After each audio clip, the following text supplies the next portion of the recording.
Fort Worth city leaders give their approval on a controversial proposal after heated debate at last night's council meeting. Yeah, it's all centered on a shelter for victims of human trafficking, set to be built north of downtown, right off Interstate 35, near the church's main building, Mercy Culture Church.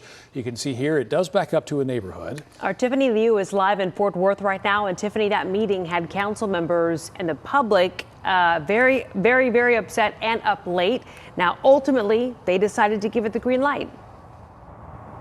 Yeah, Kara, Mark, good morning. This was a very long city council meeting, and actually where I'm standing right now is the future of this human trafficking shelter. I want to show you some video from last night. You can see the room was absolutely packed. There were 2 hours of public comment. Mercy Culture Church in East Fort Worth will soon build a shelter for survivors of human trafficking called Justice Reform Discipleship Center. This will provide women a safe place to live and help them spiritually heal. Many are against this plan. Some trafficking advocates believe the church ignores best practices for survivors, and neighbors nearby don't want this in their Oakhurst neighborhood, opposing the plan for the last 2 years. They worry the shelter would harm the single-family neighborhood with parking and traffic. They also worry it'll draw traffickers in search of former victims.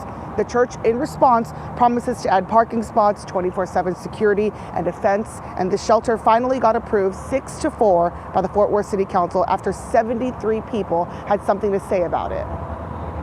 If this facility is safe and in a good fit beside a historic neighborhood, parks, and a school, then why do they need all those high walls and security and lighting and an alleged partnership with Fort Worth PD?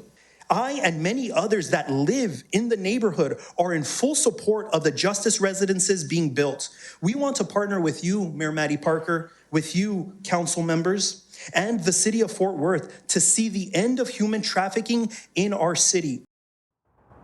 It is unclear when the construction will start, but the church definitely wants to start construction as soon as possible. And when the shelter is built, it would house more than 100 survivors. Let's send it back to you, Kara. All right, Tiffany, thanks for the update.